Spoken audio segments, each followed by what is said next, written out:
Okay.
Mr. Lameck, are you already on board?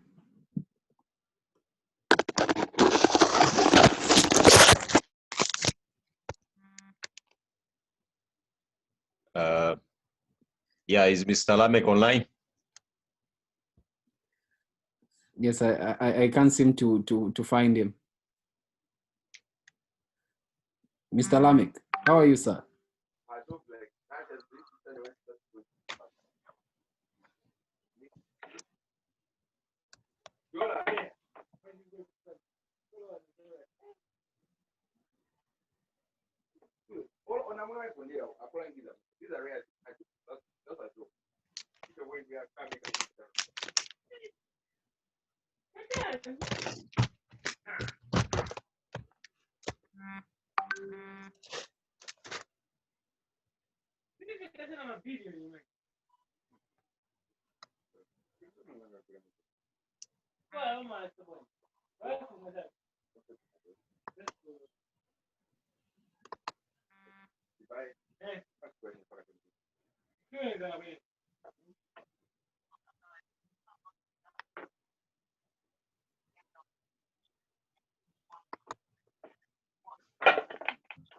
Mr. Lameck.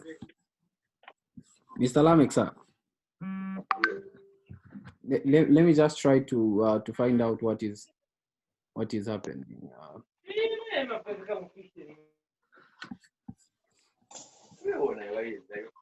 Once the meeting was started. Right. So let me just mute the mic.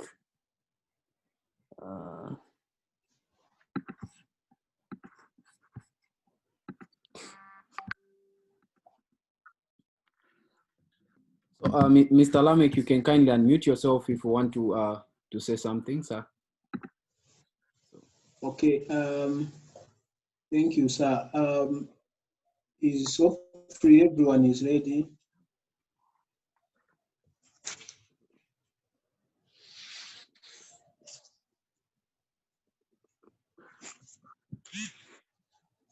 Okay. Just a minute.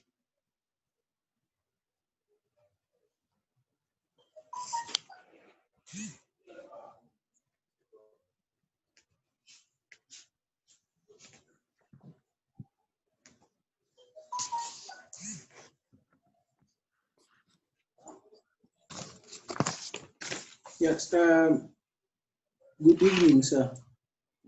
Good evening, sir. How are you? I'm all right. Is Mr. Mwangain already?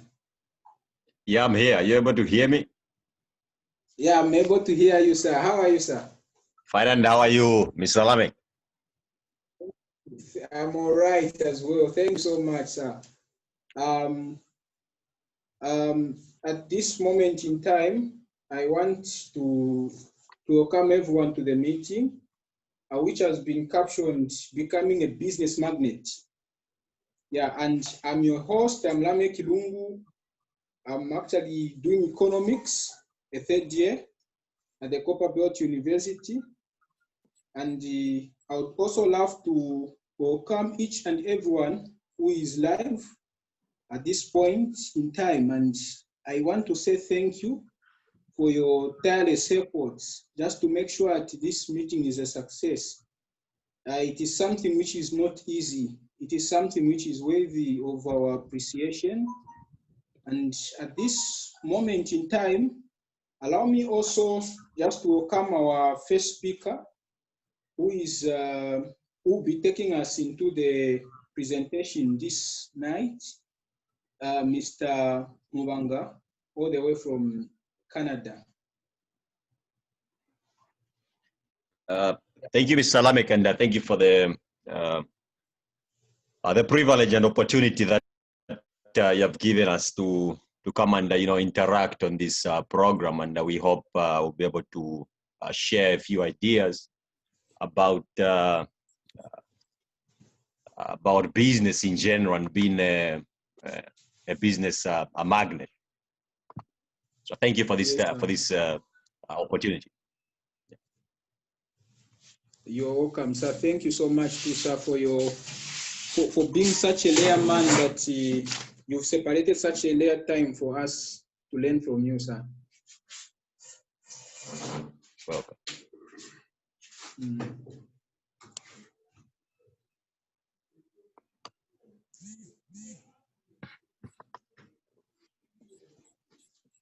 At this point, maybe just a minute. So at this point, I'd like to know if you would want us to start maybe with a specific question, or we just go direct to the topic. What are your thoughts on this before we come in? Okay, thank you so much, sir. Apparently, I'd love you to just help us with presentation, and then later on we'll see the questions later. Okay. All right. Okay, maybe just a little bit about myself, and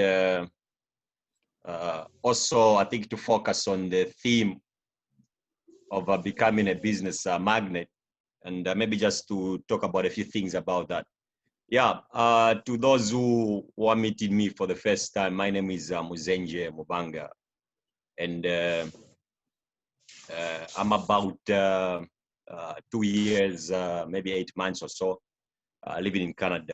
We left Israel, and my last job was working as an assistant accountant, and I came here after being received by one of my good friends in Canada. 2 weeks later, I started my own business. Looking at the theme of how you can become, I think, a business magnet, I think it's important for us to understand the two words that are there, business and magnet. So if you look at the business, it's basically, I think, it's just an enterprise that somebody does with a view of making profit. So basically, they're just looking upon trading, that is a buying and selling with a view of making profit. So of course, you want to take the risk, and also you just want to make profit. That's what business is. Magnet, I think we're just talking about attraction. That's it.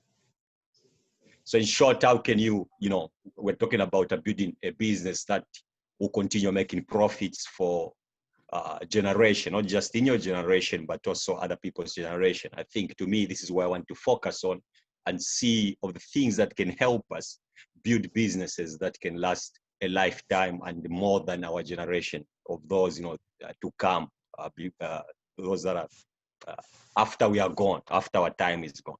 So this is where we want, I think, to focus more and see where we can dive into that. At this point, I don't know if you have any questions or you want me to continue talking, Mr. Lameck. No, you can kindly continue, sir. We are listening. Okay, all right. So basically, the question is, I think, focusing on how you can be a business magnet, to me, I think there are a lot of things that we can look at in relation to that. But I want to ask a question and maybe dive into that and see how we can move, in that line. And the question is, what does it mean to become a business magnet? Basically, there are a lot of answers to that question, but to me, I think we have to look at things of opportunity.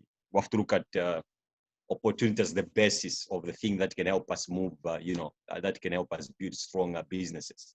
Now, look at opportunity. What should we look at first of all for you to be a magnet of entrepreneurship or business? The thing that we look at is we have to understand, I think, our culture. Our culture as, most of us have different cultures as Africans, as Westerners, as individuals. Now, on the core roots of the culture is beliefs. So for you to understand your culture, you have to understand what you believe in. Of why do we go to school? Why do we start a business? Why do you want to build a profit empire? Why do you want to do certain things in your life? Who has told you to do certain things? These are things that are important for you to understand if we are looking upon building, being an attraction of business magnets, or in short, of trying to build businesses that will last generations. In saying or in understanding all these things, I think I want to kick off with a certain scripture, then dive in a little bit about that. Maybe it can help us understand just a little bit. I don't know if you're able to hear me. I see my signal here is a little bit disturbed. Are people getting me? Yes, sir. We're able to hear you. I'm able to hear you, sir. Okay, so in understanding that, this attraction, I'm a little bit, okay, something, my computer here shows something else. I don't know if it's my internet here or this Zoom platform. All right, in understanding that, I want to quote a certain scripture that will help us a little bit, maybe understand this topic further and understand the opportunity as the basis of being a business magnet. There's a scripture that says, the race is not to the swift, nor the battle to the might, no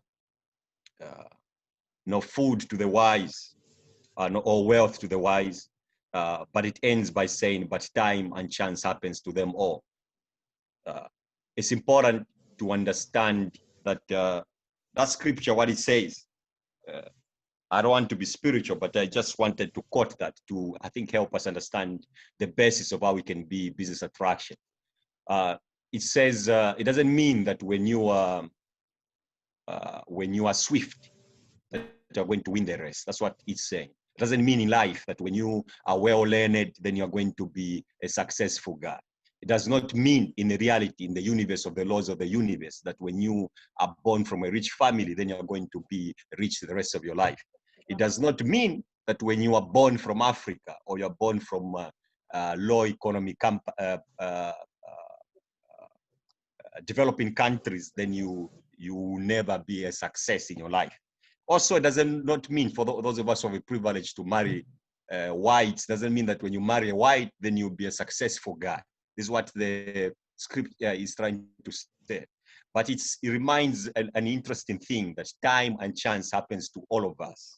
So the question here is, how can you be a magnet of business?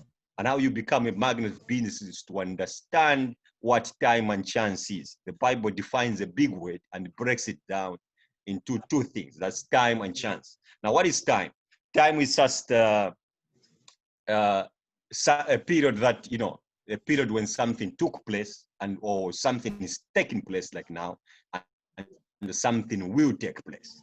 Now, what is chance? Chance, these are conditions that favors one to prosper.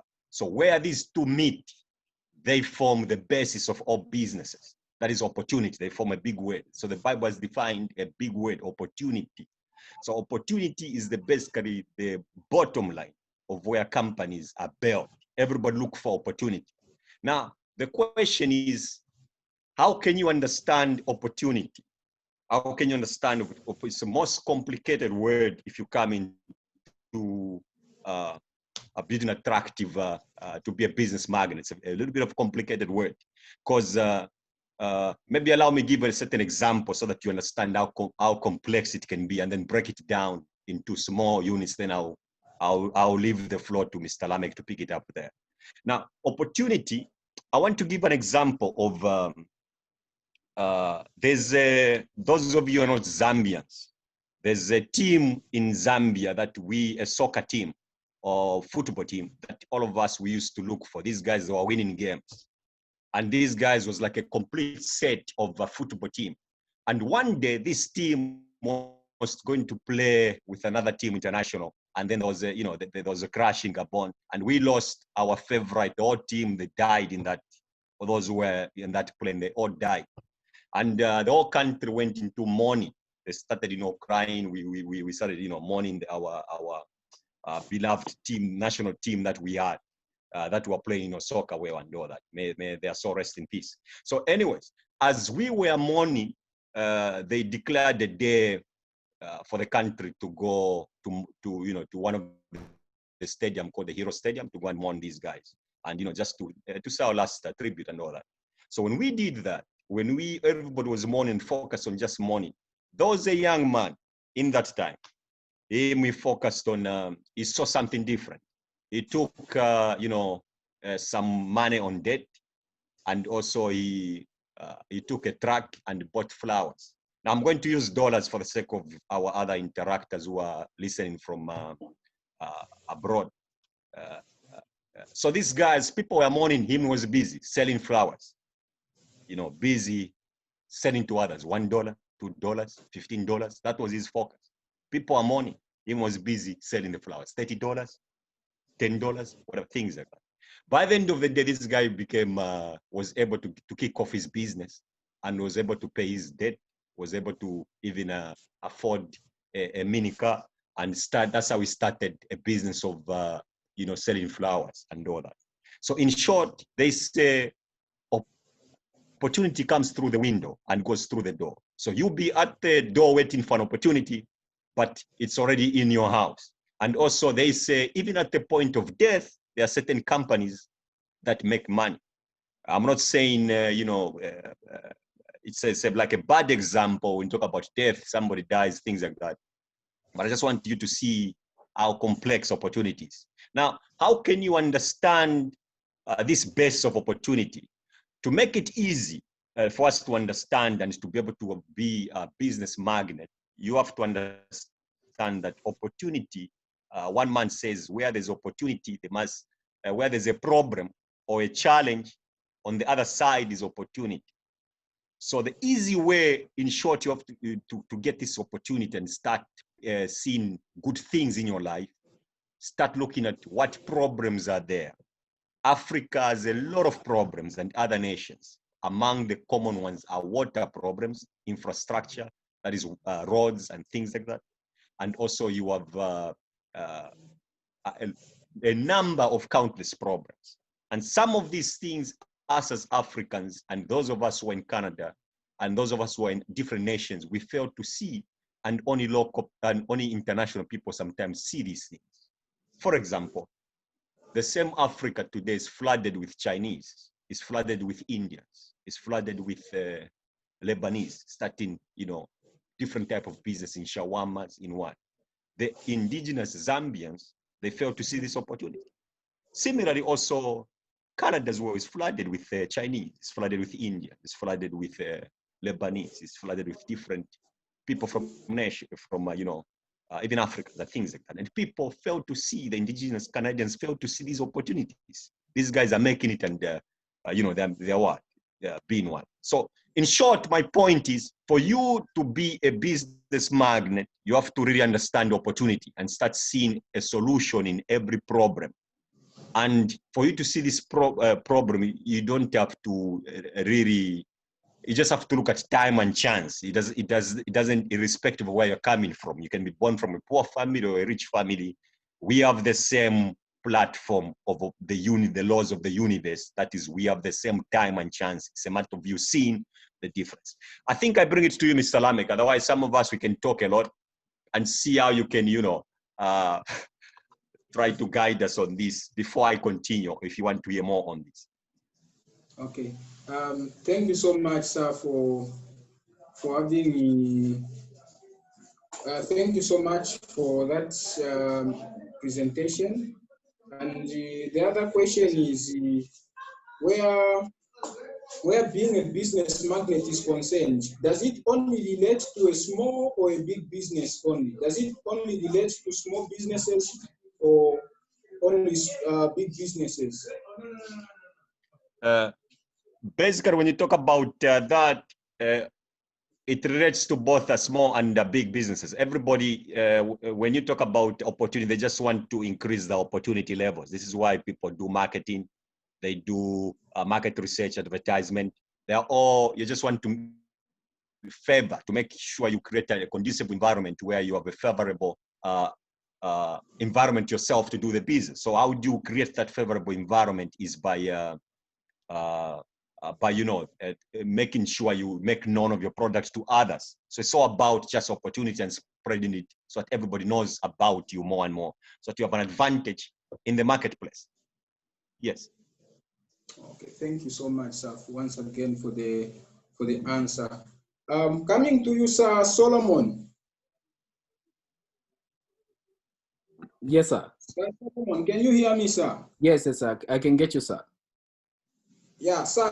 Kindly tell us more, sir, on being a businessman in relation to people. What it means to be a businessman, how you treat people in business, in simpler terms. I consider people being the centermost of business. I would like to tell you, saying most businesses are failing because sometimes people want to do everything by themselves. For example, I'm here in Russia, and if I don't know how to collaborate with people such that I carry out assignments back there in Zambia, I'll fail to establish my business. So as a businessman or as an entrepreneur, you must learn the art of working with people, collaborating. You must know where your strength ends. And you must know that working with people makes work easy. So for example, I'll give you an example like you want to establish a business in Zambia. You'll not establish that business without people. You need to call someone out there to survey the environment. How is the environment? How is the marketplace? Which you may simply say, okay, I'll do it on the internet, but who is going to be the field worker? So if you don't know how to sell your idea to people such that you are able to build trust with the people, by the end of the day, carry out the assignment that you want to carry out, you fail in business. So as a business, as an entrepreneur, as a businessman, the one that wants to attract opportunities, you must learn to work effectively with people, and you must learn to build trust amongst the people that you are working with, because this person, by the virtue of knowing you as a business person, will come with an idea that maybe probably is going to make you a millionaire.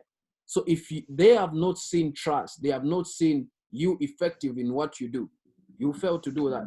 So one of the greatest way to succeed, if you want to become a youth that will attract businesses, a big business magnet, you must learn the art of working with people and selling your idea effectively, building trust in the long run. By the end of the day, having the mutual understanding and all of you benefiting, not you using the people, but actually all of you benefiting, because from that, I believe more ideas and more opportunities will be generated from that mutual relationship that you have built with other businessmen.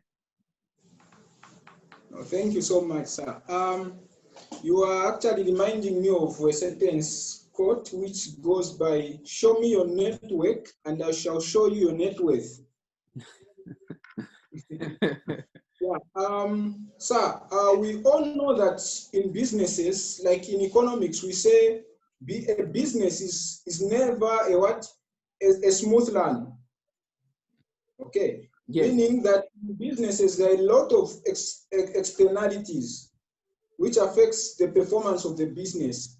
Now, coming to business and people, how do you treat relatives, friends, people such an the most externalities which have been affecting a lot of businesses in our time today? How do you handle such issues where relatives, friendships, and the business are concerned? You must understand that when it comes to business, there is the easiest way to fail is putting people that are not competent to work with you. For example, if I need a graphic designer, I'm not supposed to look at friendship or brotherhood. If my relative does graphic designing, I'm supposed to see the quality of their graphic designs that they're making. It is not about relation, but it is about, you know, the results that you want to get by the end of the day. So I would like to tell you, for example, you're having a person like a relative who drives, who is a bus driver, but is not committed to what they do. Imagine giving that person your car that you want to put on business. Do you expect it to run effectively? Certainly not. So when you are dealing with business, the easy way to succeed, you must choose people that are competent. You know, you must choose people that will deliver what you want to get out of the expected results. For example, Adolf Hitler used this system. The thing that caused him to succeed to organize the Nazi party was the ability to choose people that were qualified to each and every task that he wanted to carry out. So even in business, this is also applicable. If you see that a person that you want to choose, the first question that should be before your mind is that, are they qualified to carry out this thing? Will we get the very results that we're looking for? Because it is not about relation, but it is about business, and business should be treated as a separate entity. I learned this in bookkeeping, but I've always applied it. If I need a work done, I'm supposed to choose people that are competent, that will give me the results that I want. It is not about relation, it is about getting the actual results that I want to get. And I believe, imagine if Mark Zuckerberg could choose maybe probably his uncle, just because it is his uncle as a marketing manager, as a marketing director. Imagine how Facebook will become. But he is putting strategically people that are qualified to each and every task. No wonder we are even enjoying the services that Facebook is providing. So with business, you must choose people that are competent, people that will carry out the work the way it's supposed to be carried out. Thank you so much, sir. Thank you. Coming to you, Mr. Muwanga, sir. Yes, sir. You've been in business for so long now. I remember the time I met you. That time we were learning with Shafe Pro Limited. Mm-hmm. Yeah.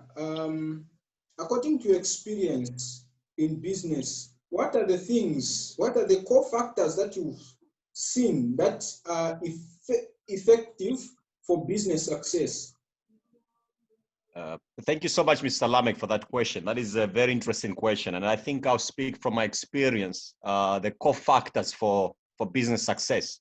I'll give you two core factors, but before I do that, I'll give you I'll run through you 6 beliefs that I've come to learn about business in general that can help us, you know, as we're talking about business that, you know, also lasts for a long time. The first one is, so the 6 beliefs that we can jump in quickly is number one, there's no age limit to business. You should understand that.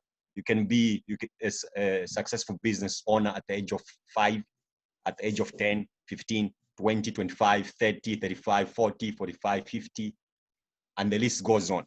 Actually, one of the youngest millionaires I came across 2019 was a young lady from the UK at the age of 14. She was a millionaire making eco suites. And she built an empire that way. And also the same last year, I came across a certain young woman by the age of, I think, 79. She kicked off her own business. So age doesn't matter. You can be a success at any age. Number two, there are no qualifications to start in a business. You don't have to go to a certain institution for you to start a business. You can be a dropout, grade 7, whatever. You can be only grade 1 and you never went to did any high school, and you can make it in business. Actually, even all these guys who started successful businesses, like Bill Gates himself, is a college dropout. Number 3, there's no one way in business. There are many ways to kill a rat. Just because your friend did he started the business in doing ABCD doesn't mean also you do ABCD, you'll be successful. There are different ways, and that can. So this you need to understand if you have to build a success business. Number 4, every business goes. Some people think the business in engineering are more successful if you start cars than those in agriculture. No, every business goes. There's a millionaire I know in the States sells only samosas. There's a millionaire I know who sells only, as I've said, sweets. There's a millionaire I know who sells only small things, fish. There's a millionaire who it's a, different. Others are millionaires in insurance. Others are millionaires in. So every business goes. It's up to the way you take it yourself. Number 5, there's no race advantage in business, whether you are white, yellow, Chinese, black, African, with whatever race. Doesn't mean that when you're white to be successful. Doesn't mean that when you are black you fail. It doesn't mean that when you are born in Zambia you'll be a failure. Or when you're born in the States you'll be a success. There's no race advantage. We all have the equal opportunity. You just have to understand that and get over that quickly, and start building your own empire. Number 6, the last thing that I want to bring forth is you don't need money to start a business. This is the most crucial one. We can debate it later, but in my own world, I don't need money to start a business. 3 things you need to start a business. Number 1, labor. Number 2, skill or talent. Number 3, intellect. You can build a business on these 3 things. Actually, when we give you money to start a business, if you don't have an idea, that money will go to the same entrepreneurs, Coca-Cola. It will go back to you. Start buying your drink so much and it goes to Coca-Cola. You start doing other things and it goes to the same guys who have supermarkets like Walmart in North America and ShopRite in Canada. You start buying fritters. So the money will go to the same entrepreneurs. You start spending. So you need, before money, you need first of all to understand where you fall.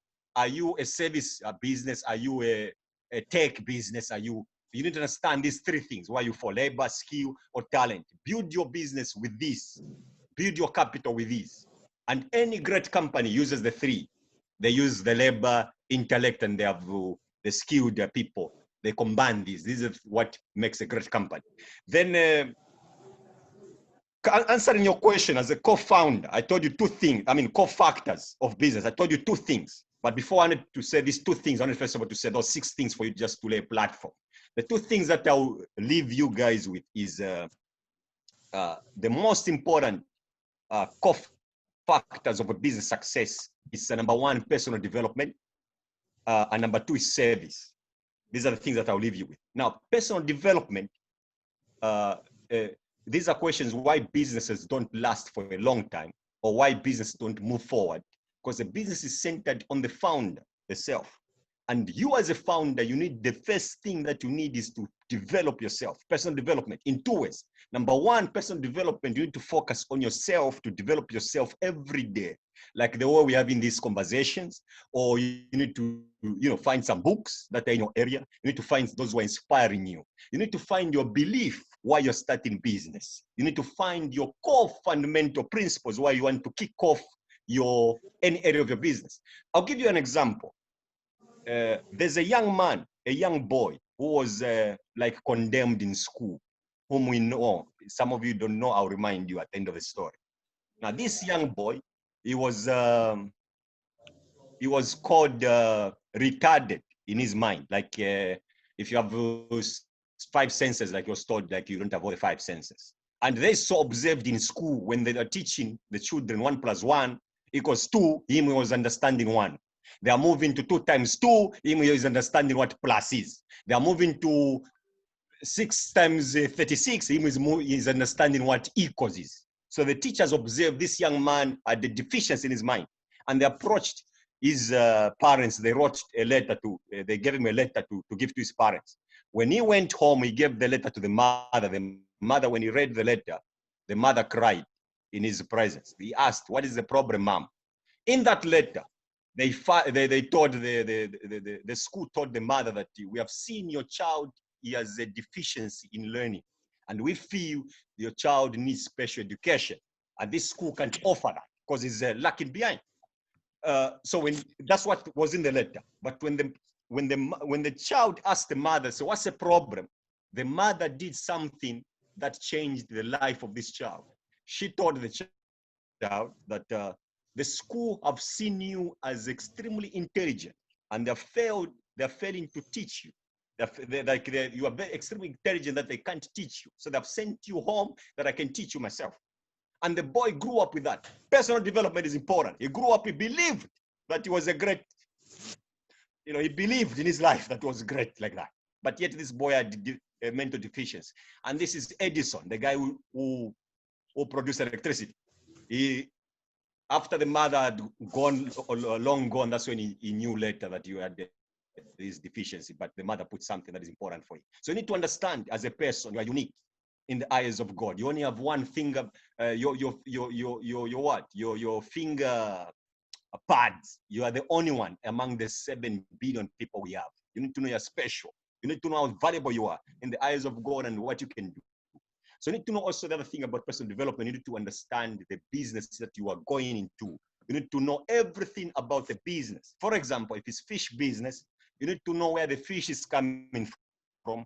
You need to know when is the best time to fish. You need to know everything, the markets, also know the banks, what the favorite rates are, which bank are you going to do, taxes, know these things. Some people go into the chicken industry and then start writing on Facebook, what do I do when the chicken dies? What do I do when the chicken is having this and that? You lack knowledge about the chicken industry. Then you want to be in the chicken. You need to understand everything.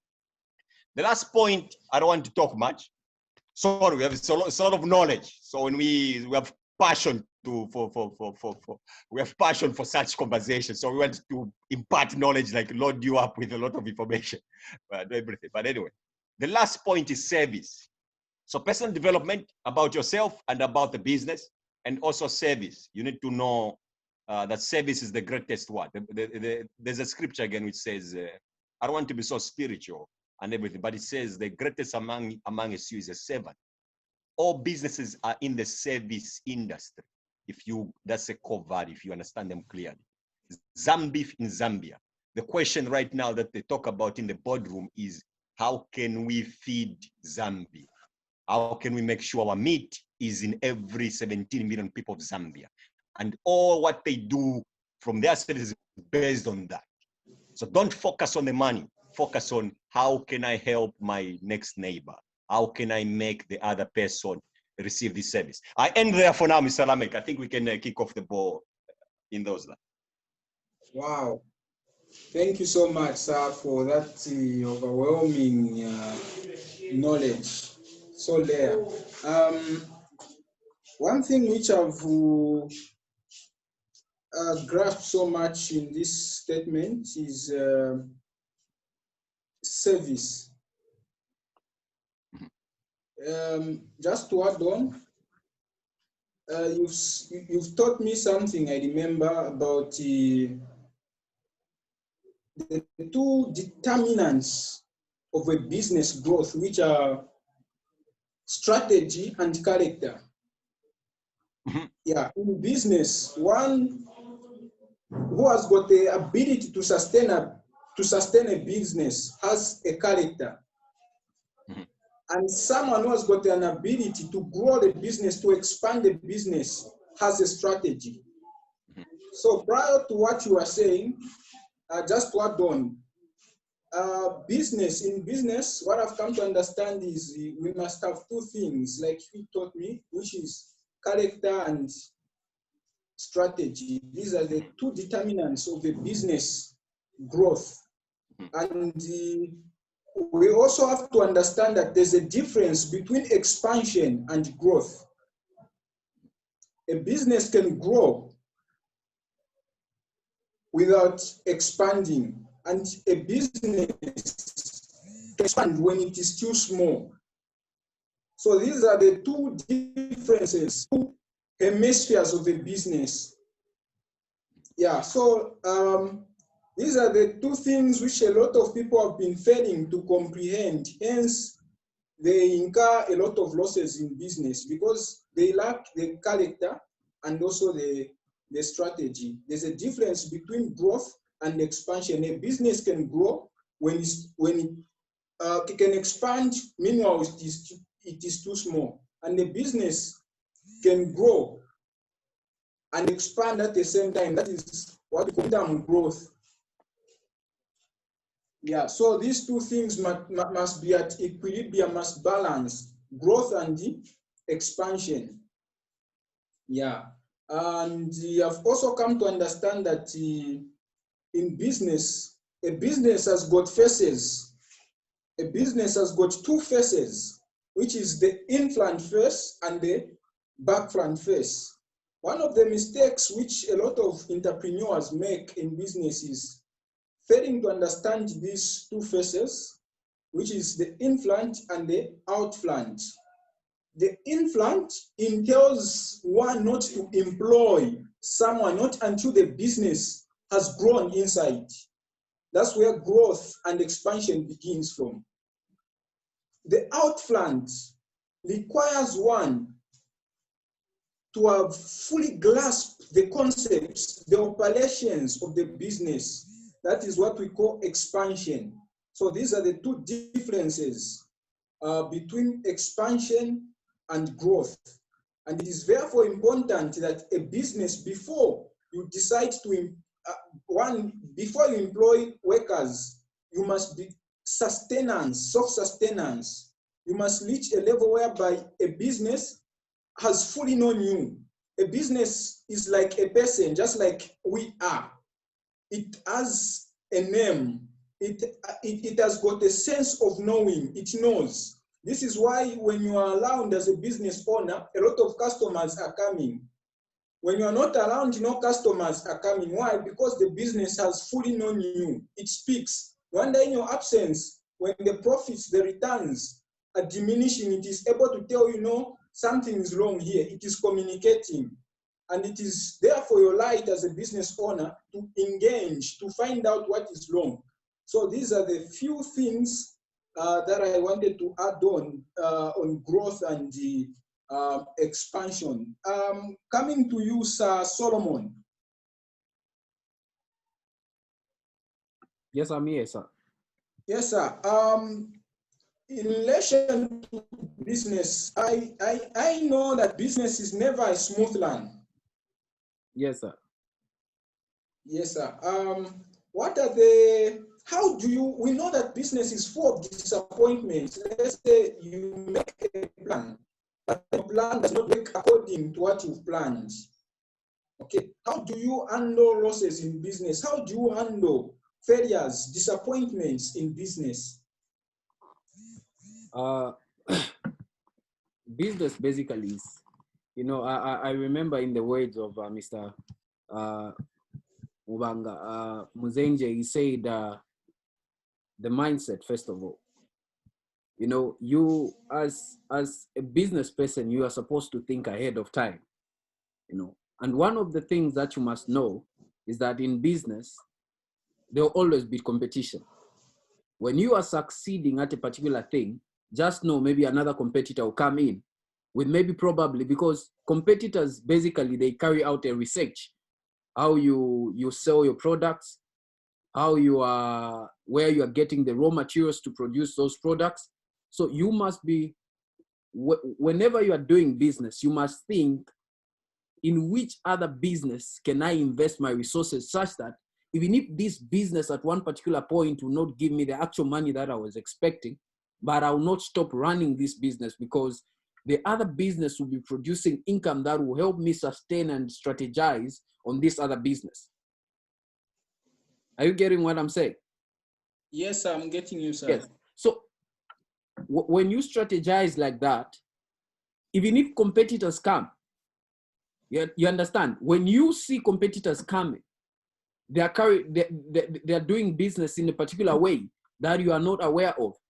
You'll be able to be given some time to reshape yourself, and come back with a full boost. While the other business, they are also producing income that is helping you to stand firm steadily. For example, I remember so much vividly, I was doing the corn business. When I was doing that corn business, I realized saying there were many people who opened businesses across where I was, but I was already a step ahead. I already moved into poultry farming. So by the time they were coming in, I already knew saying, okay, if the business at this particular time is not producing the profits that I was expecting, my chickens are giving me money, my birds are giving me money. At the same time, I realized saying, okay, there will be a time, like for example, when for example your chickens are ready, like maybe on the middle of the month, you find that the business will not be that active. So I backed up that with vegetables as well. I prepared my gardens for vegetables. So, as a business person, whenever you are doing business, think of what other sources of income were established out of the profits that I'm making, such that even if competitors could come in, I'm already safe. So that way it will protect you, it will protect your income, and it will protect your money. You will not be shaken, because by the end of the day, you'll be able to reshape yourself and come back with a full boost. So that is my take on that. And another thing is that as a business person, if you are not ready to take risk like that, get employed. That is the way it is. Get employed. Because as business people are always ready to face challenges. You should always be ready. The people that you are working with will always look up to you to solve the problem. That is the way it is. They'll always call you saying, what can we do? If this is not working, what can we do? So if you are that person that is going into entrepreneurship, you must be ready to solve the problems.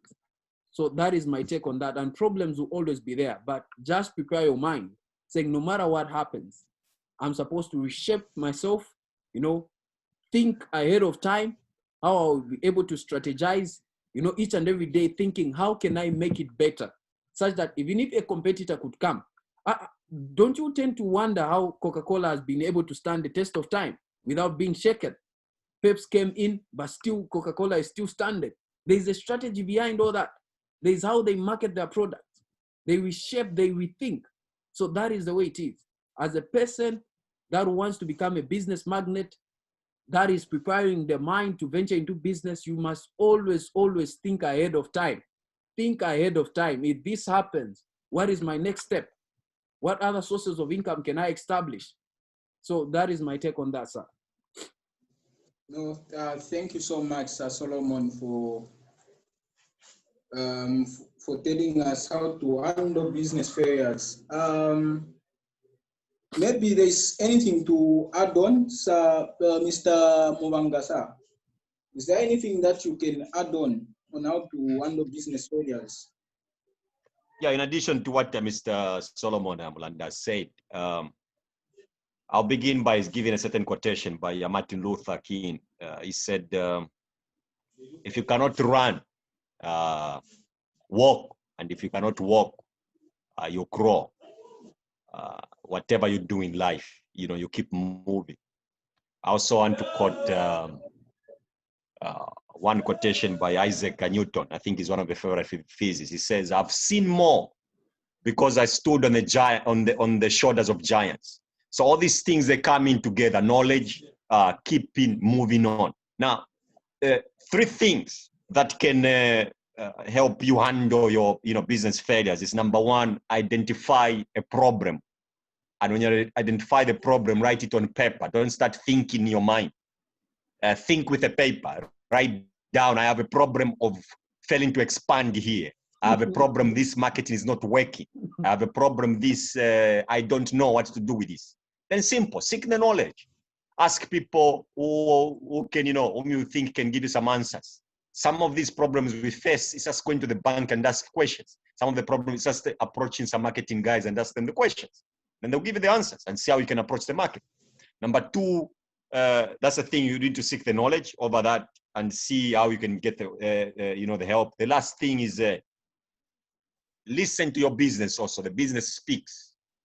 There's no way you can be buying 2 cars. You mentioned that, my brother, Mr. Lameck Lungu, you mentioned earlier. There's no way you can be buying more than what the business is can able to afford. Some of us, we are rushing so much. You want, I don't know if you want people to see you, you are making it so much. You start buying 2 cars when the business is saying all you need is a bicycle. So take it easy with a bicycle. Then move from the bicycle, go to the car. The car, then move to trucks. Then trucks, easy, bit by bit. Don't rush the business where it is. Listen to it. It speaks. It's a person. You mentioned that as well, Mr. Lameck, saying the business is a person. Is a person, of course, what? Now, the last thing is this person who's the business, he has no feelings.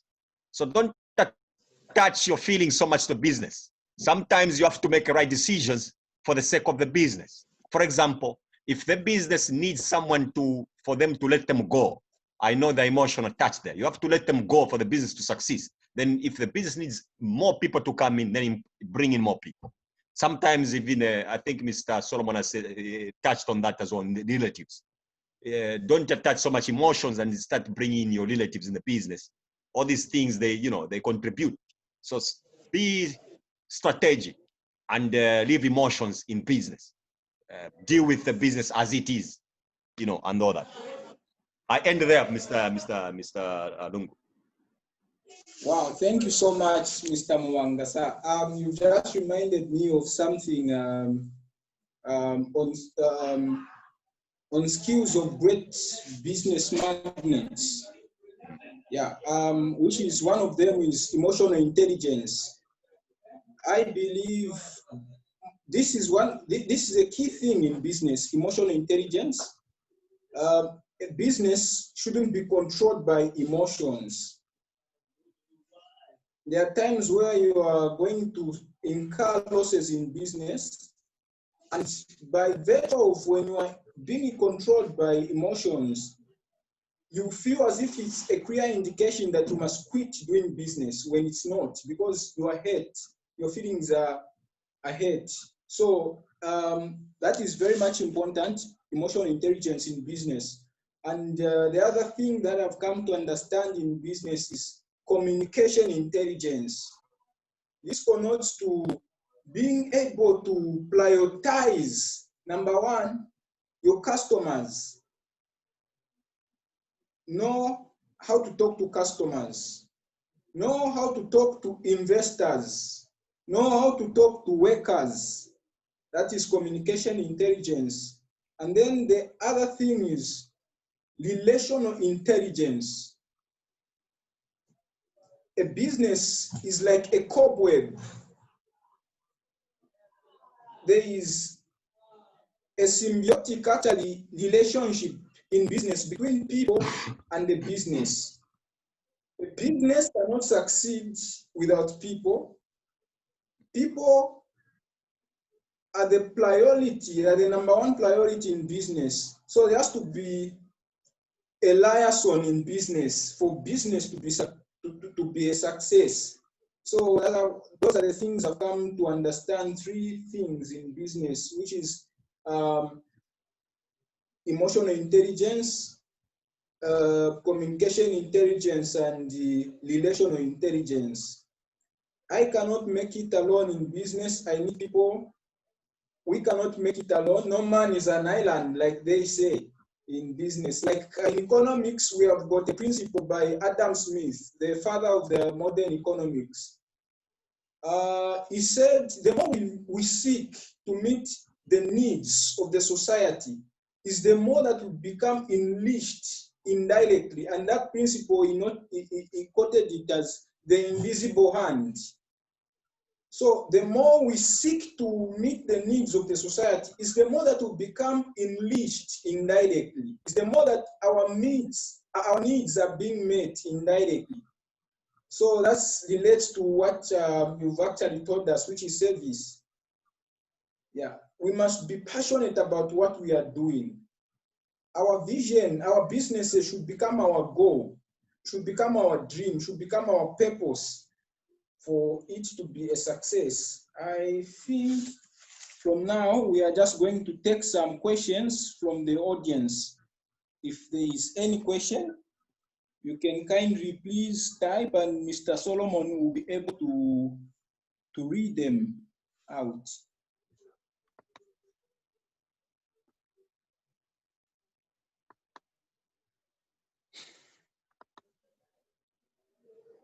Yeah, you can possibly ask directly. You can speak. You are free to ask questions.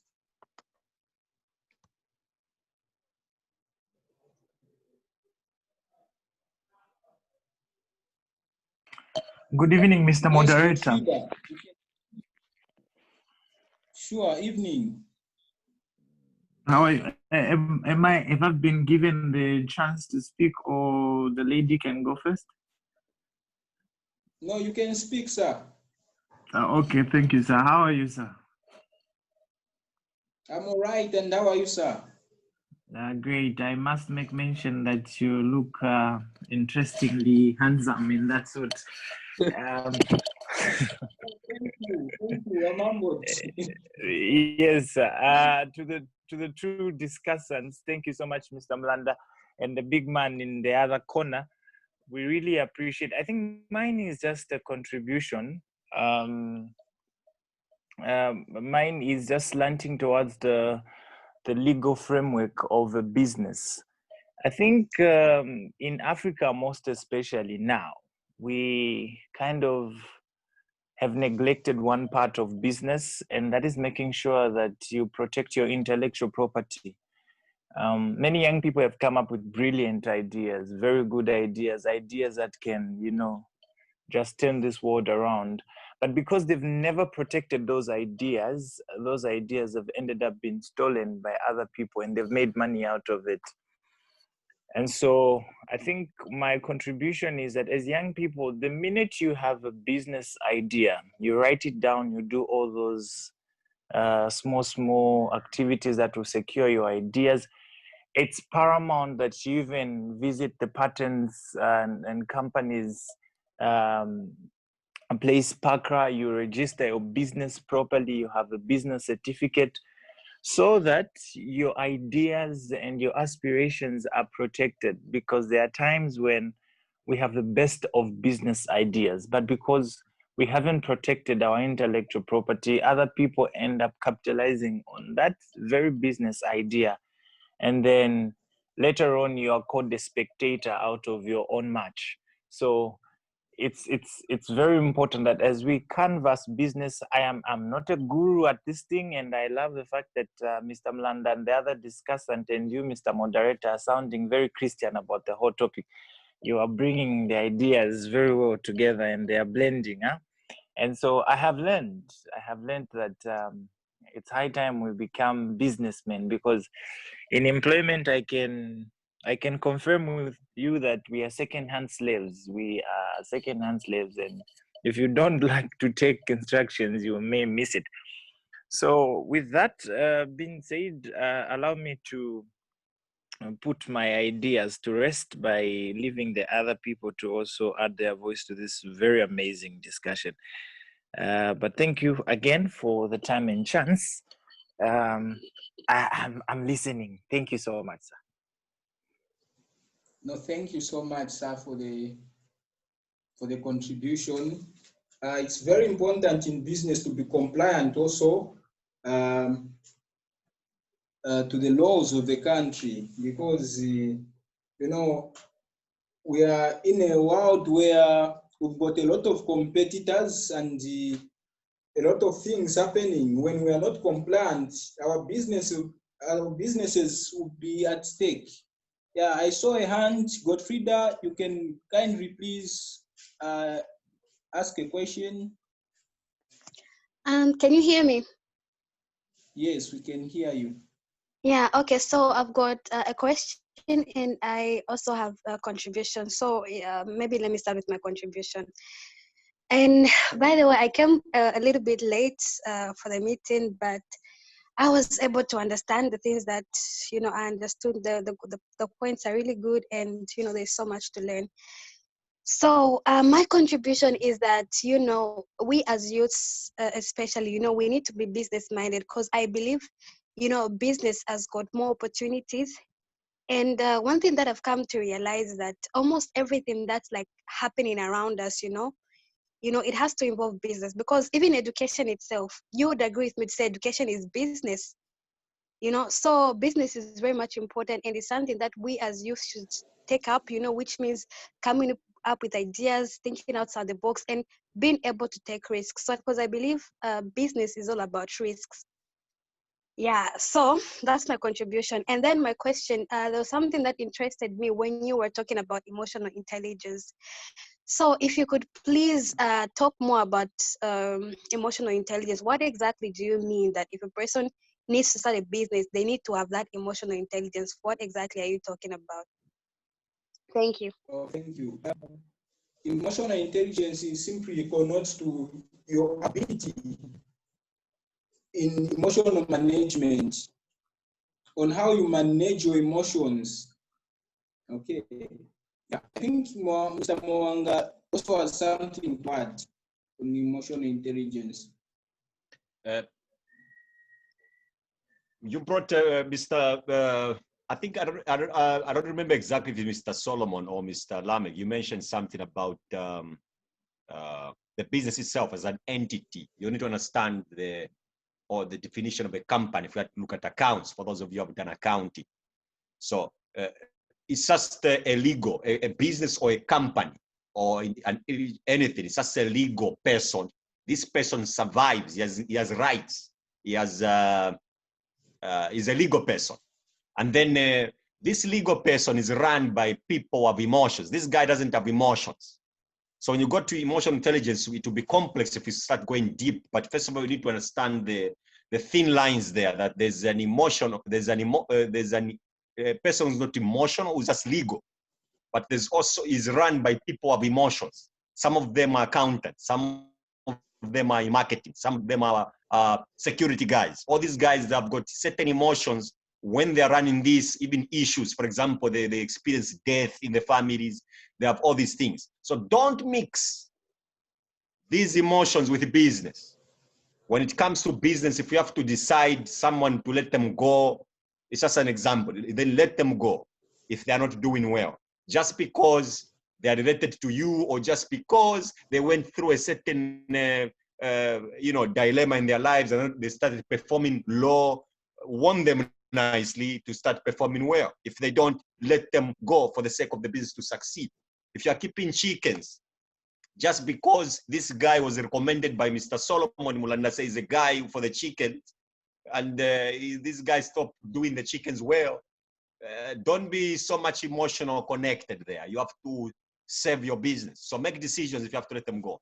These are things that emotional intelligence really plays for, is make decisions that are for the advantage of your legal guy, and that's a company. That's why. Thank you so much, sir. Thank you. Hopefully, everything is clear.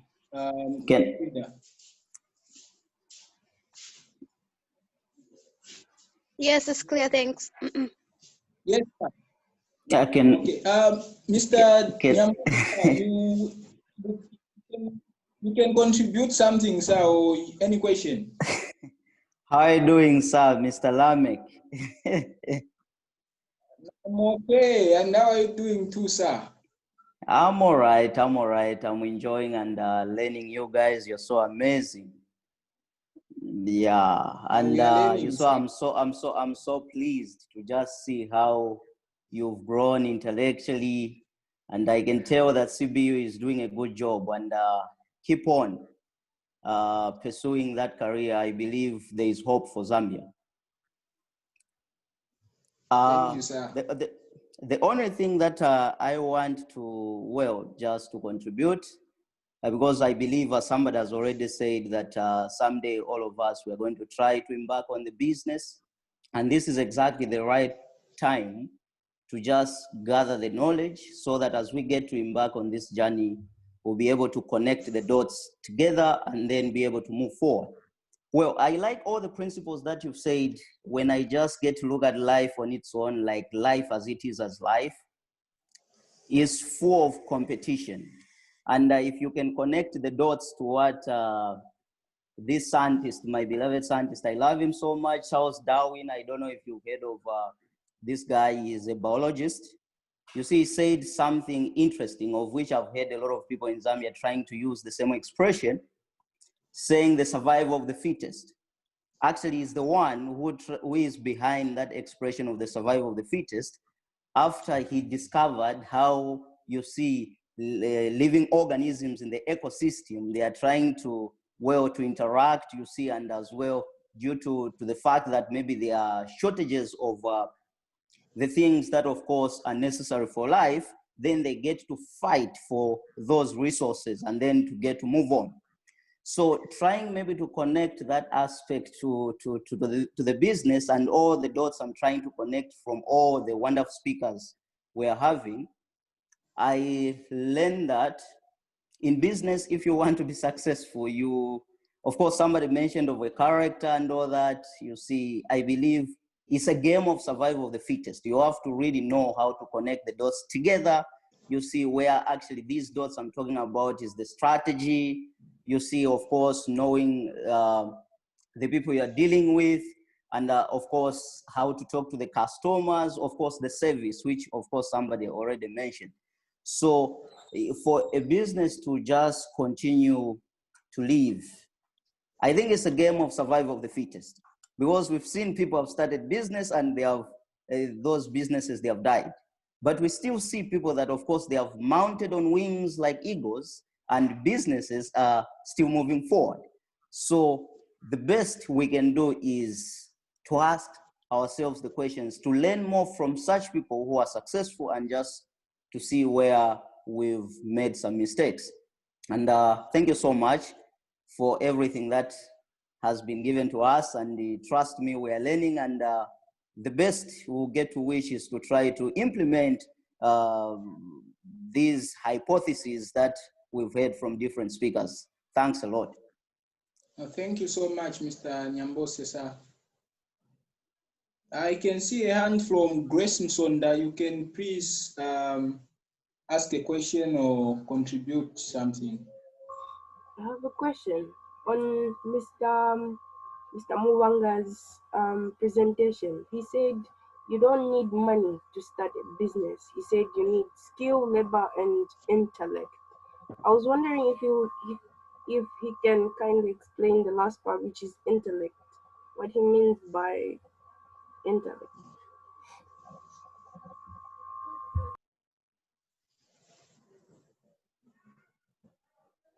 I go ahead and answer the question. Yes, sir. Thank you so much for the question that has been asked. Is it coming from Mrs. Grace, or Miss Grace, or Mrs. Grace? Miss Grace. Okay, thank you so much, Miss Grace Musonda, for the question that you raised. This is the when I earlier started, I started talking about culture. You don't understand the culture, then talk about beliefs. Most of us, when it comes to business, we think business, you need capital, you need money. Now, when you talk about capital in business, capital is not the money that you should be first of all putting your focus on. Capital is in my own world. I don't know about these other guys, but in my own world, it's three things that you need to focus on first before to focus on to raise the money you need. Because if you focus on these three things, money comes in, just be a catalyst to make things run faster. But if you don't have these three things, even if we give you the money, you lose it. So the three things is the same labor. There are some businesses that start on labor. I'll give examples in every industry so that you understand more. For example, those who are in cleaning business, those who are doing cleaning, they are labor intensive. So you can start a business just by cleaning somebody's home. They will pay you. Clean for them, they pay you. So you don't need capital. You just need to start and clean for somebody. Clean the chicken houses. Clean for some neighbor. Do some security. These are labor intensive. There are some companies that are built on that. You don't need to go to the bank, first of all, to get the money. That's what I'm saying. Is you need to think differently and then raise the money you need. So that's the labor part. The skill or intellect, when you come to Zambia, there are those women who are good at plaiting hair. You don't need money to start plaiting saloon. You can advertise at your place, say, I'm plaiting hair, I'm doing what? The problem is we lack the strategy that we're talking about. So start the same plaiting hair to raise the money you need. Then from there, move to a bigger salon. Then start now having franchisees if you want to. That's how you start. It's a long picture. So you don't need money. First focus on your service as plating. Do it nicely and everything. That is the skill or talent. Even in the you know, even in, okay, I don't want to touch about the Bible because I'm so much on the Bible. I want to talk about the three guys of the talent. I think I'll talk more as I talk about that.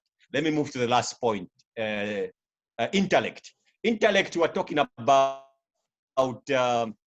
institutions like law firms, accounting firms, or things like that. There's some things that even you, Mr. Lameck, today you are good at in school. Even you, Miss Grace, you are good at school.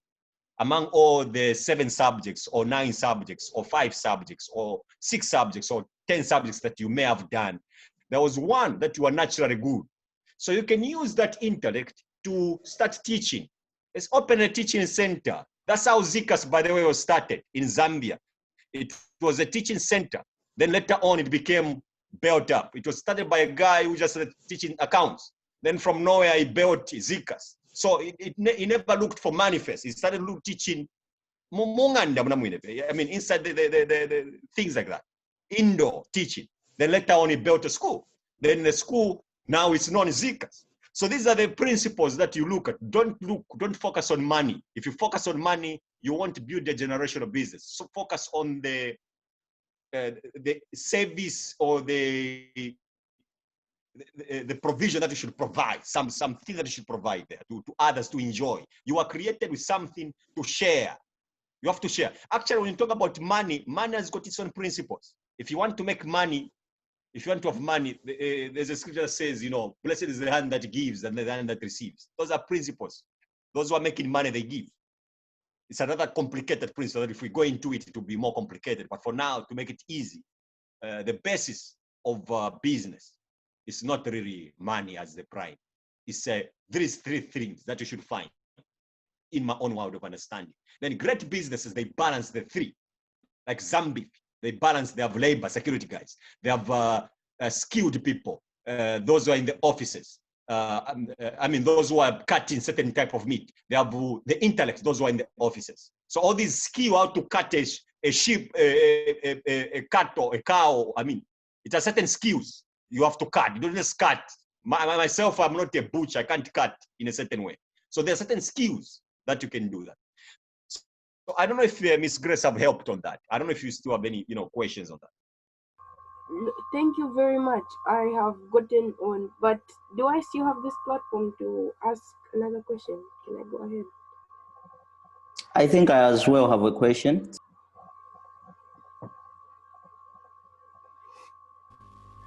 My hand has been up for quite a while now.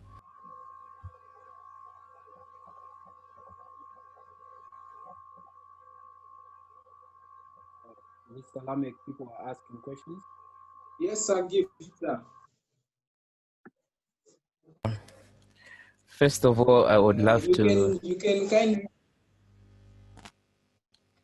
Can I go ahead?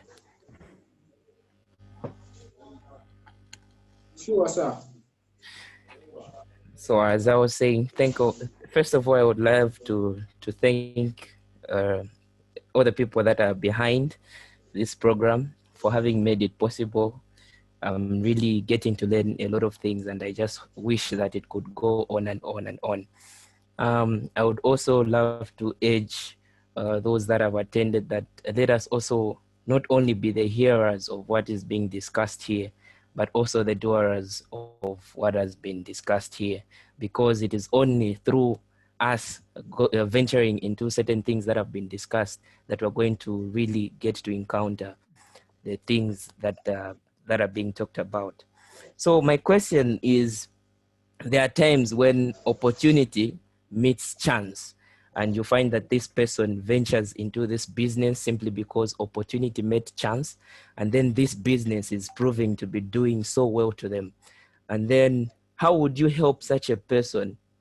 But it happens that this business they have ventured in, which happened as a result of opportunity meeting chance, is out of their line of service, out of their line of passion. How would you help such a person so that they do not benchmark on that business that just came as a result of the opportunity or as a result of the chance, that but they go out and venture into something which is really in line of their passion and in line of their service they want to give to the people? Thank you.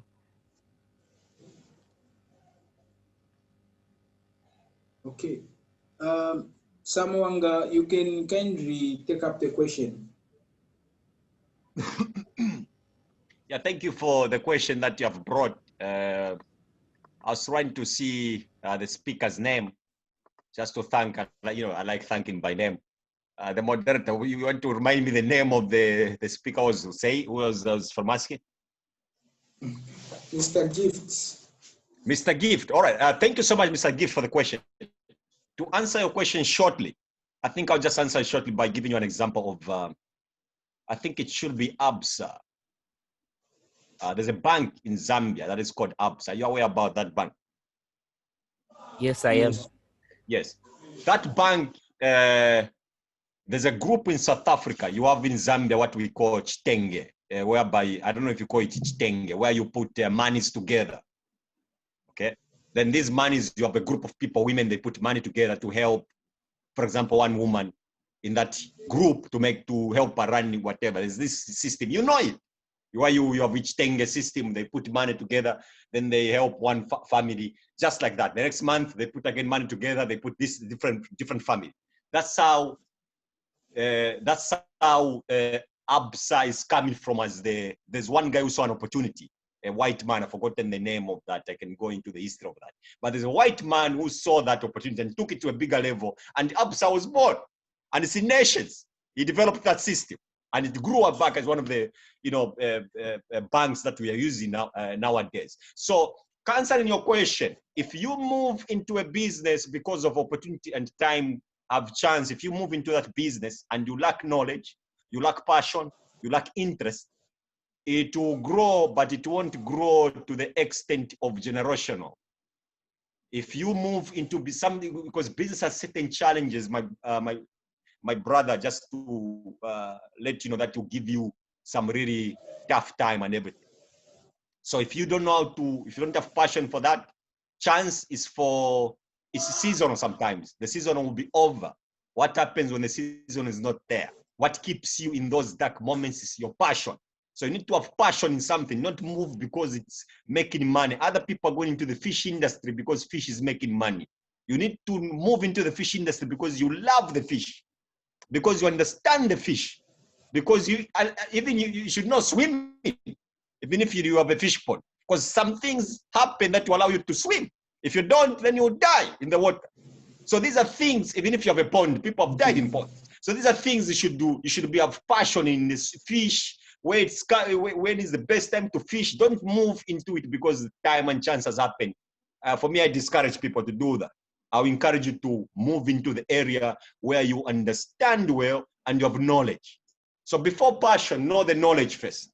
Then you come to your interest. I hope I answered your question. No, thank you so much. It's really been clear. You're most welcome. Wow. Thank you so much, Mr. Muwanga. Before passion, know the knowledge first. Meaning knowledge supplies.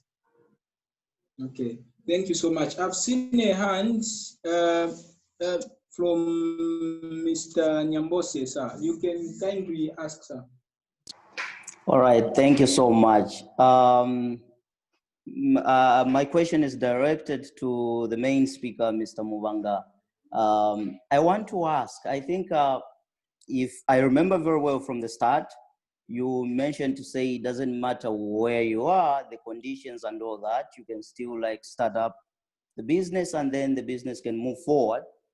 But my question is, would you try to explain more on that very condition? Suppose, let me just try maybe to give an example, like maybe we talk of Bill Gates, and then maybe we talk of somebody who is maybe, let me speak my country, Zambia. Bill Gates, if we're to say maybe from United States of America, we know that US, you see, as the nation, the economy is well established, and the conditions, of course, like the systems within the US, you see, they are favorable enough to just allow somebody who is passionate in business to just get to succeed in that.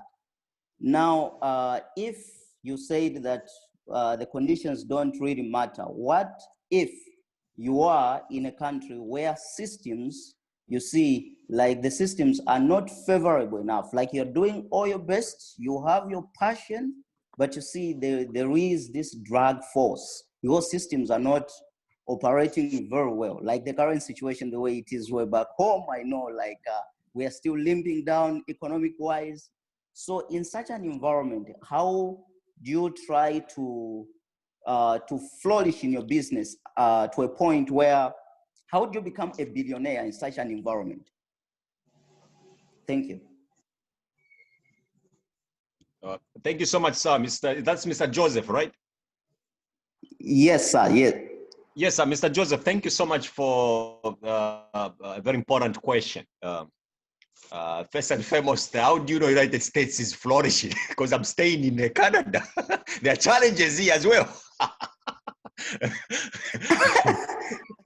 Okay. There are hot issues as well here. Answering your question, whether I'll begin by, it's a very good question. It has a lot of knowledge for, a lot of information to answer it. But I'll begin by saying that the best place to start a business today is Africa, because you have a lot of problems that you can simply identify, and those problems are opportunities, and opportunity is the basis that drives a business. Questions that in answering your question, I'll also ask a question saying, why are the Chinese interested in Zambia? Why are the Indians interested in Zambia? Why are the Lebanese opening mashawamas? You, the local Zambians, are not seeing anything.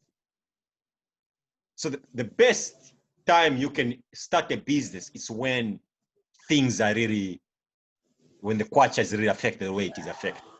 It calls up for entrepreneurship. Now, coming to answering your question, here also there are challenges when you talk about favorable.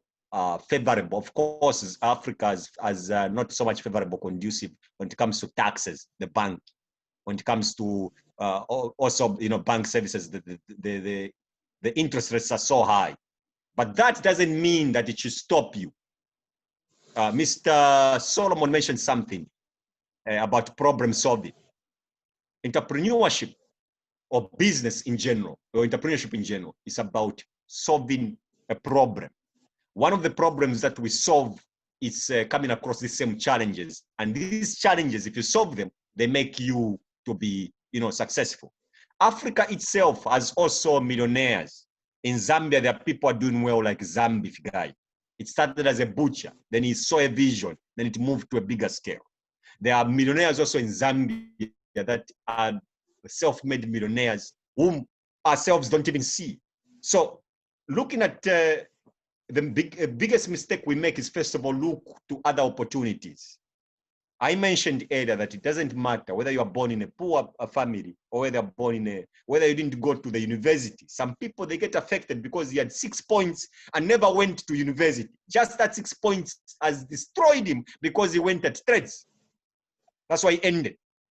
Some never even went to at trades, and they end up being mumushife. They feel bad. You need to really see the value of yourself and start seeing how you can face these challenges, move on. Irrespective of any place you make it. America, trust me, today has also poor people. There are poor, there are people in the streets. I'm staying in one of the world best economy to do in the world, Canada and North America, in short. Here also there are challenges of people who are in poverty. There are challenges of people who are in, although the levels of poverty are a little bit different, but there's some people who are struggling. For your information, Sir, Mr. Joseph, when I came here 2 years, 7 months, I started a cleaning company. I started with no investment. To my sister, Grace, who asked that question. I invested nothing. I started door to door, knocking on doors. Can I clean your home? They said no. I walked a day at least covering 700 or to 500 homes a day. I woke up 05 a.m. Started, I was coming home around 11. I come to sleep on it. Again, I woke up. I took it like I'm going for work. And I was knocking on doors, pushing myself, continuing going. 3 months, only 3 homes I'd used my service. And all our savings that we had were dropping low. But I continued pushing and I continued moving forward. Today, I thank God I'm creating also employment now at this level. I'm telling you, the entrepreneurship is the journey of freedom. You move in. Today, I've reached a point whereby I can stop working and still receive the same money I'm making. So there are challenges. You need to push forth. You need to prove. If you don't do something passionate, if you don't see this challenge and you push through, others are going to push through. Simple. That's the ways of life. If you fail, some Chinese will come and push it through and make lots of money that Africans were supposed to make. If you fail, some Lebanese, some Indian, somebody else will come and push it, and you start working for them. So you need to think outside the box and see how you can improve it. It's not being in Nigeria. Where you are, God put you at the right place, right location, gave you the right name, the right parents. Accept it. The problem we have, we don't accept where we are. We need to accept it. Say, I receive as being a Black African and I love myself. And I move in and change the society around me. This is my passion and this is why I move it. I hope I answered your question. Thank you so much, sir. I've got again a question. Thank you so much, for the clarification. Clarification you've given is awesome. I've got again a question where you mentioned to say maybe now the aspect of education. Since we're talking of the business, and we know that you mentioned something that you have to be passionate, or maybe is it true that as people as we are, as different as we are on the faces and all that, I believe even the talents that we have are different. So in that context, how would you, because I think others, for them to develop some ideas of business, maybe to induct some traits of a business, don't you think that education at some point, others, they need more of education to be amplified in their understanding of the business, but others is something as innate in them, they have it in them, so to them they can easily get to analyze some dynamics of business. So at some point, maybe school for them may not really be a thing that they have to embark on. So how would you explain the dynamics to say at some point you can be a dropout and all that? You see, I don't know if you're really getting my question, where I'm trying to connect the dots. Ask the question. I'm getting you, but there are many dots you are trying to connect. Be specific. There are many dots you are saying. All right. My point is, you mentioned of self-development. Yes. Don't you think that for others, education is the best path for self-development, for them to understand the dynamics of business?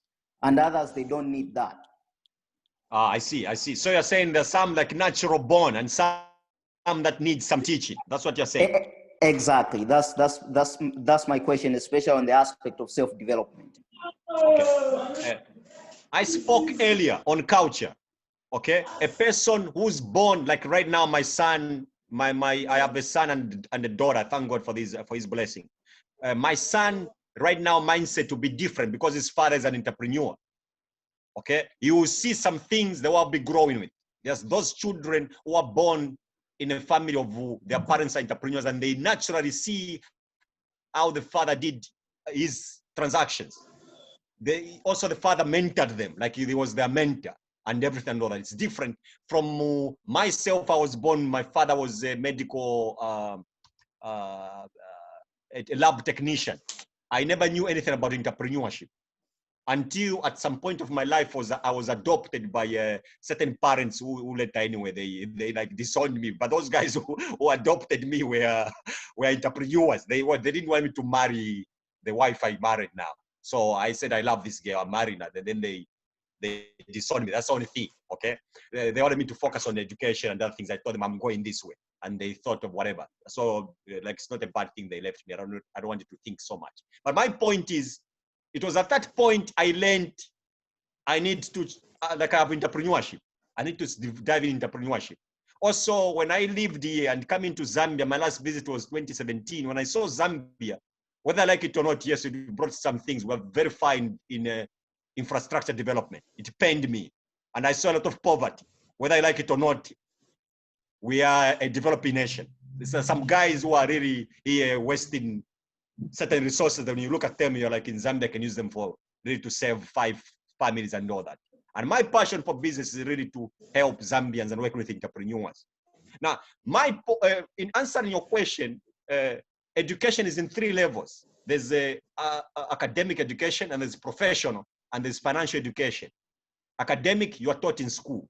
Professional, that's where you are choosing what Mr. Lameck is studying right now. These are professional. Those of you who are in the universities and other things. The thing that the school never teaches is financial education. Financial education, you learn it from your mentors, you learn it from the books, self-development.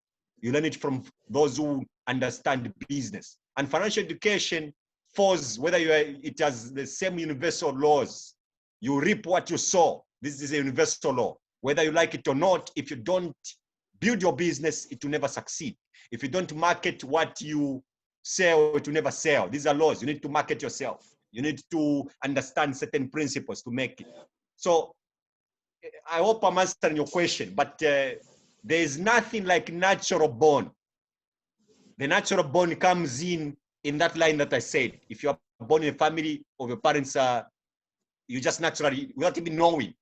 But even that doesn't mean when you start your own company, you'll be rich. There's some people who take over from certain companies. For example, his father for example, Zambia Breweries. His father was a Zambia Breweries man. I'm just giving an example. The son takes over and the company falls down. There are those things that happen. If the son doesn't have it. Ford had this, there's a company by the name of Ford, it has this problem.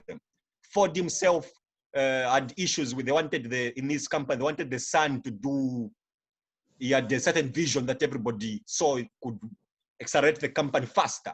But Ford himself wanted to take it slowly, and he had another vision. So his son was more favored by the board. But somehow Ford, they thought in his old age is going to die, but the son, that's the one who died first than Ford. Then later on, they moved with the vision of Ford, then the things changed, now the company's running by its own. So if you have to build businesses that last long, simple basic knowledge, you need to get knowledge every day. Even those who are inborn or who are born from families that are doing, who know entrepreneurship, they need to get the knowledge. You need to update yourself. Some of you hate new technologies. Phone comes in the market, a new phone. Right now there's Chromebook. You're not interested in Chromebook. You need to be interested in the new technologies. There's some people have challenges of just new technologies. These are things that will help you run fast in the rest of business. But my point to close with is, there's nothing in my world like inborn. No, you just have to see opportunity. In my world, you just have to see differently. God has gifted us differently. You have gifts and I have gifts. The problem is you have made those gifts dormant by allowing your culture, your beliefs that I said earlier, to embark in you. Go to school, find a high-paying job, a good career, and find a high-paying job. These are things that you have been taught. You need to come against that culture. To come against that culture, you need to learn new things. And to learn new things, you need to learn now about what we're talking now, entrepreneurship, for you to get new opportunities and things like that. Thank you so much, sir. Thank you. You're most welcome, my brother. Okay. Thank you so much. I think at this point in time, we only allow 2 last questions because of time. Yes. We're only remaining with 5 minutes. Can I So, go ahead, please? Thank you. Um, First of all, I would also love to even take this opportunity to wish Mr. Solomon Mulanda a happy birthday. We thank you that you're out here.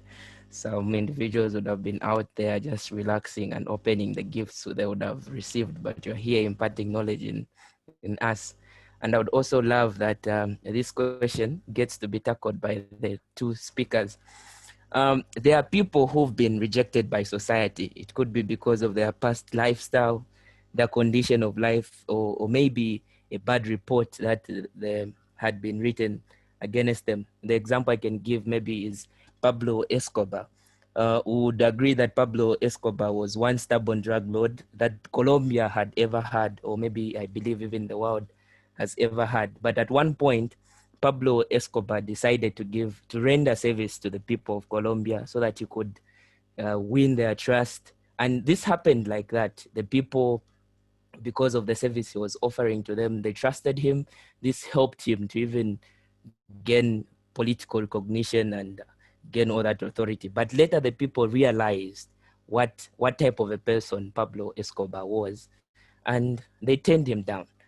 So this is just one popular example that I can give. But my question is, this, like you said, considering the fact or the point that you mentioned, to say a business has got a face, and usually the face of the business is the founder or the person who is running this business. And you also gave an example where you said when the person is there, maybe they'll have a lot of sales. When the person is not there, the sales tend to be going down. Then what best approach can you recommend for such a person who's been rejected by society, but he later realizes, or he later finds a passion in entrepreneurship, but already know that this person has been rejected by society? What best approach can you recommend for such a person so that they can present their business gets to be accepted in the society, and they render the service that they wish to give to the people? Thank you.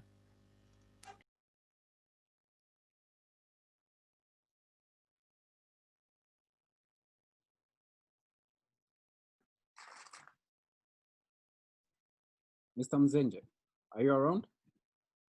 I'm here, Mr. Solomon. You want to go ahead with that question? No. You can take it up, sir. Okay, all right. Thank you so much, sir, for the question that is asked. Because we have remained with a few minutes, I'll go direct to the point. When society rejects you, I'll begin by saying you run society as a collective, as a collective, democracy, by the people, for the people. Things like if we go into politics, it sounds like that fellow is like a politician. You can't run the society with your own ideas as a Muzenje, the way I run my home. No, you run them collectively. But however, if you are rejected, there's a relationship between the government and whom we call capitalists, which is us business guys, where we call ourselves as capitalists. People who are creating jobs, changing the community. There's a relationship there. So with the capitalist, you are free to run, yourself as the way Muzenje should run a business, as Mr. Solomon runs his own businesses, as Mr. Lameck is able to run his own business. But if the community rejects you, that shouldn't discourage you to start your own business. When you are rejected in the community, that's when you prove yourself that you can provide, you can offer employment for others. How do you go? Is to face your rejection. Entrepreneurship is about solving problems. That problem you have is you need to solve it of rejection. You need to solve that, you need to go beyond that. If you fail, then you are not an entrepreneur. Then go and look for a job and start working for somebody. So you need to come out over that. And how you come out over that is, I've told you, two thin lines. Running the community, I can't run them with my own. I need to run them according to the community. We need to vote as a collective whole. So you can't dictate my way of thinking in running 17 million people of Zambia. I have to run according to what others are, one, like in example, this one, Pilate. Pilate didn't want Christ to be crucified. but he went with a collective of people. He said, what, like, you know, I found no fault. He washed his hands, but he moved in with what the people wanted, and they wanted Jesus to be crucified, and he moved that. That's pure democracy. That's how you run things. But in capitalism, like Zambia, they run according to their policy. It's different from the way Zambia does things. It's different from the way other people run things and all that. So if you are rejected as a public, in short, go indoor, see your mistakes, then start your own running things your own way and overcome that rejection. Go back and throw a service in the market. There are some people who should accept your service. See an opportunity of your service. I hope I answered the question. Maybe Mr. Solomon, you can add a few as well. You know. Thank you so much, Mr. Gift, for taking time to wish me happy birthday. I really appreciate. In regards to being accepted by the society, I came to realize saying there are things that the society put on you, such that how do you pronounce words like that? You understand? There are people that have got accent when speaking. You understand? There are people that will want you to speak like Mr. Mzenje. You understand? There are people that, due to their language, you understand, a Nigerian has a specific accent.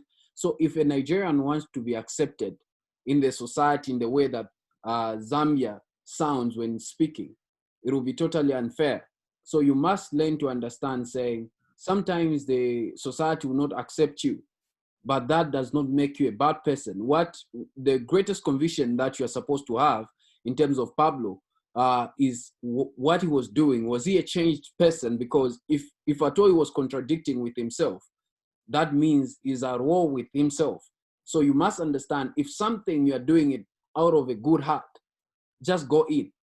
You understand? Just go in. Don't wait to be accepted by the society. Even business itself, entrepreneurship, you'll find that when you tell your parents, saying, I want to go full-time into business, they'll say, no, my son, go and use these papers that you got from the university, because that is why we sent you to the university. You find that people, your friends, will discourage you to take up the venture. But that does not mean you are a bad person or what. One day the society is going to accept you. That is the fact. So you must understand, saying, it is not always that will be accepted. It is not always that you are supposed to look at recognition from people. Be in your own world. As long as you know that what you're doing is out of a good heart and you have done a thorough research, just go in. Just go in. Sometimes you need justification. Saying, is this business going to work? Just go in. If you have knowledge about the business, just go in. So those are my words regarding that. Yeah. Okay. Thank you so much. I think I only allow one last question and then we close.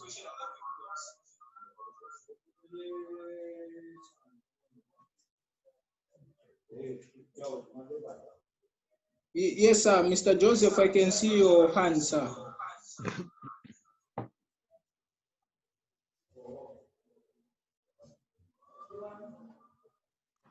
Oh, sorry, it's not. Let me just lower it down.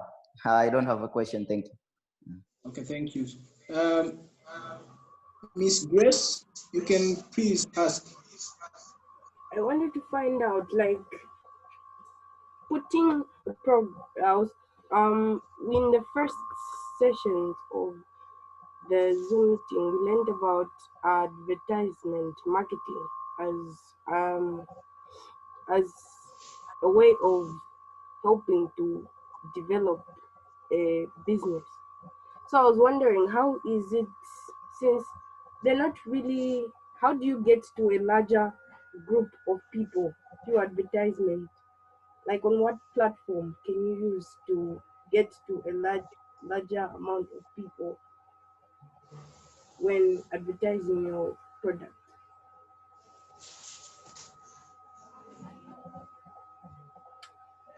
I don't know if my question is clear. Yes, Yeah. I've heard your question. Yeah, Mr. Mwanga, kindly help us, sir, with the answer.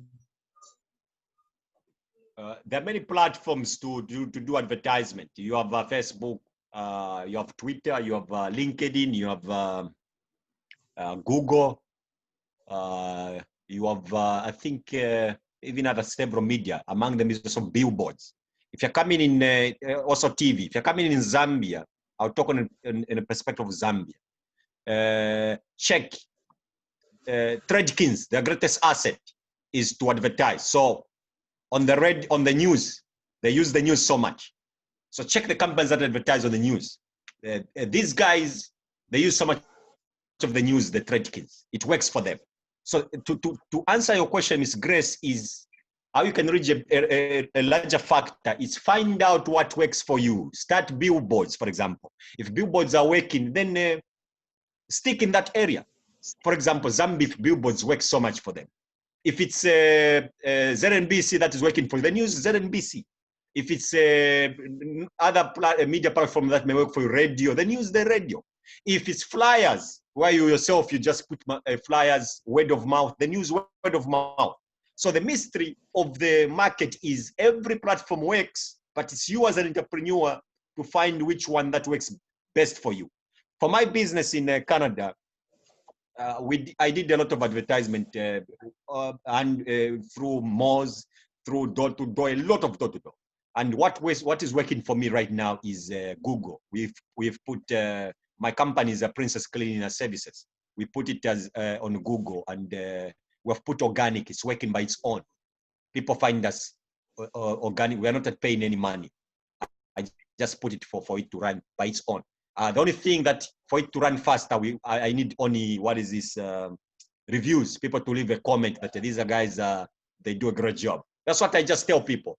It's give us a gift by leaving us a comment. And they are leaving a comment, and that comment helps us to be attracted. And I'm getting orders every week. Even today, I have about 3 people who are looking for a service and things like that. So basically find what works. For me, what is working is not Facebook, doesn't work for me.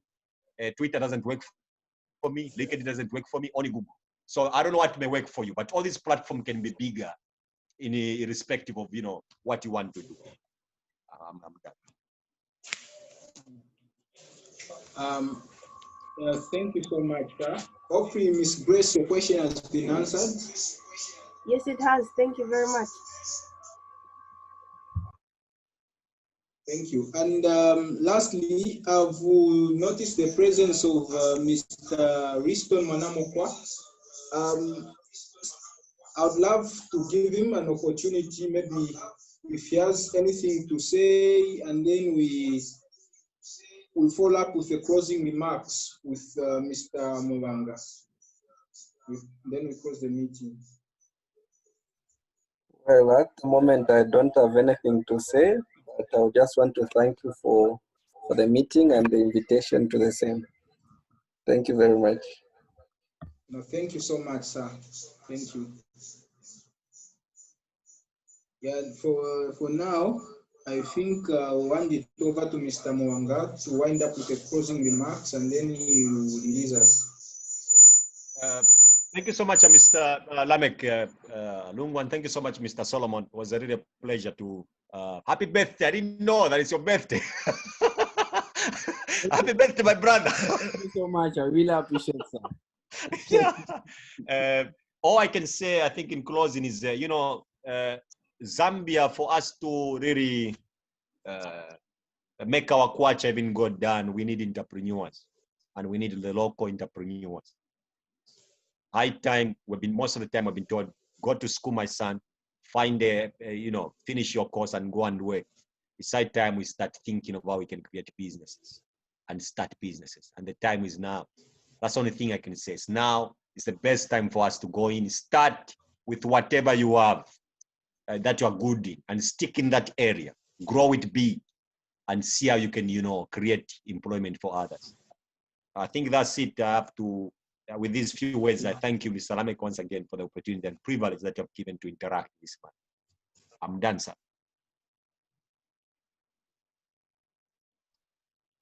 Thank you so much, sir. Once again, I've also seen the hand. I think if there is anything, any contribution, Precious. Thank you, everyone. My it's actually a contribution based on the question that Mr. Gift asked. He was asking, say, if this person has a bad reputation, how is he supposed to grow his business? Since you said that uh, the person that is in charge of the business, it's more like the face of the business.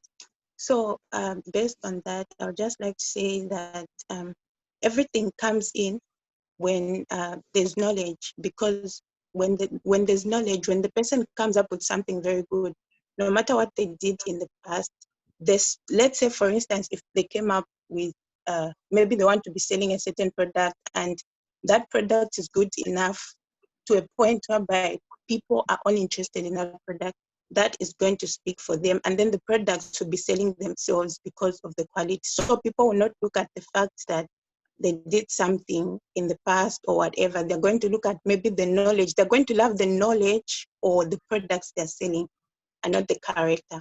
And then I would like to say thank you so much for this meeting. It's late here where I am in my city. It's almost 4, but I was able to follow up the meeting entirely. I'm so blessed. I've learned a lot. Thank you so much, everyone. Thank you so much. I think we can now close with Mr. Solomon. Thank you. I really appreciate for this great honor to be amongst the assistant speaker from Mr. Mwangasa, the business tycoon from Canada. We really appreciate it. It has really been an awesome meeting of learning, and we are still learning. Believe you me, there are many opportunities out there, and the best thing that we can do is to learn from one another. Mr. Mzenje, indeed, you are the hub of wisdom and understanding, and we have really gotten inspired from your experience. It is not easy to move door to door, being rejected from one order to another, but still persisting. So I really appreciate Mr. Lameck. It has really been an honor, and I really appreciate for being considered amongst the speakers that you wanted to host tonight. I really appreciate even to the people that have stayed tuned to this meeting up to this time. We know that the bundles are so expensive back home in Zambia and other countries as well. We're not taking advantage of your internet. We understand that there are resources involved. But believe you me, one thing that I can assure you is that when it comes to learning, never begrudge what you're spending when it comes to learning. So thank you very kindly. I really appreciate it. Thank you so much. I think we can close now. Yeah. Good night.